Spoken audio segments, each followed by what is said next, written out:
الله الرحمن الرحيم نحمده ونصلي على رسوله الكريم اما بعد صدر مجلس حضرت مولانا انیس الرحمان قاسمی صاحب ہم سب کے سرپرست مشیر رہنما اور اسٹیج پر بیٹھی ہوئی اہم شخصیتیں نام کے ساتھ اگر سب کا اعلان کیا جائے تو یقیناً بہت وقت رہے گا. بہرحال اور معزز سامعین، بہت عمدہ باتیں ہو رہی تھی صبح سے، مسلسل ایک سنی کے ساتھ سننے میں جی چاہ رہا تھا اور الحمدللہ سنا بھی، لیکن یہ بیچ میں اچانک ہم جیسے لوگوں کو بھی بلایا جانے لگا. بہرحال یہ جو آج یہ کانفرنس ہے اس کا دو عنوان ہے. اس کے جو جلی حروف پہ لکھے ہوئے ہیں وقت کی حفاظت اور وقت ترمیم بل.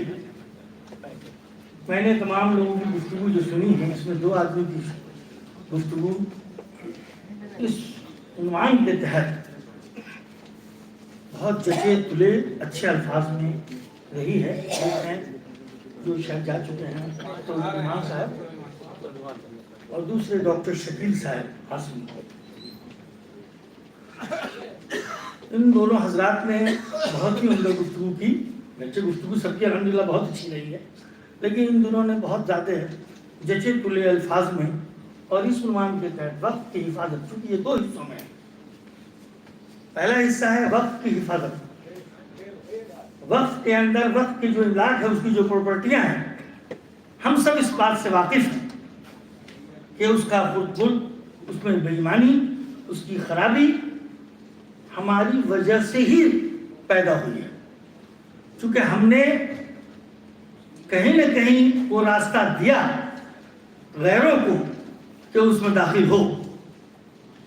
اس کے بعد انہوں نے جابرانہ انداز میں، ظالمانہ انداز میں پھر ہمیں ہی سائڈ کر دیا، اور وہ خود آج بڑے پیمانے پر قابض ہو چکے ہیں.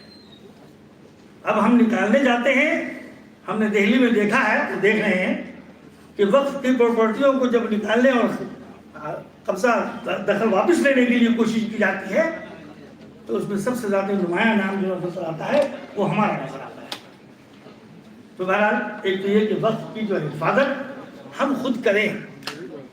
ہمارے آباء و اجداد نے اپنی پراپرٹی، اپنے مال، اپنے متاع کو جو قوم کے لیے وقف کیا تھا، آج بھی اگر ہم ایک ہو کر اجتماعیت کے ساتھ، پوری قوت کے ساتھ، پوری ایمانداری کے ساتھ اگر کھڑے ہو جائیں اور چاہیں کہ وقت کی پراپرٹی ہم حاصل کریں تو انشاءاللہ ہم واپس کر سکتے ہیں. تو اس لیے یہ حفاظت کرنے کی جو ذمہ داری ہماری ہے، اس پر ہم سب کو یکجا ہونا ہوگا. اور حضرت مولانا انیس الرحمان قاسمی صاحب کے شانہ بشانہ چل کر ہم کوشش کریں گے کہ ہر خطے میں، ہر صوبے میں، ہر ضلع میں، ہر گاؤں میں جو وقت کی پراپرٹی ہے اس کی حفاظت کی جائے. اور جو دوسرا حصہ ہے بل کا، 2014 کے بعد سے اب تک یہ جو موجودہ حکومت ہے اس نے ترمیم کا ہی کام کیا ہے. ہر بل میں ترمیم. یہ الگ بات ہے کہ کچھ بل ہم سے براہ راست اس کا تعلق رہا ہے اور کچھ بل کا تعلق پورے ہندوستان کی سماج سے رہا ہے. ہماری عجیب و غریب حالت ہے کہ جب ان کے مسائل ہوتے ہیں تو اس میں ہم ان کے شانے بشانہ کھڑے ہو جاتے ہیں، لیکن جب ہمارا مسئلہ آتا ہے، یعنی ہم مسلمانوں کا، تو ہم ان کو جوڑ نہیں پاتے. میں یہ نہیں کہتا ہوں کہ وہ نہیں آنا چاہتے ہیں، میں انہیں طریقے سے جوڑ نہیں پاتا. آج حضرت مولانا نے بڑا اچھا کام کیا. مختلف سیاسی رہنماؤں کو، مختلف سیاسی پارٹیوں کو بلایا، دعوت دی، اور دعوت دینے کے بعد ان سے اس موضوع پر ان کی رائے لی.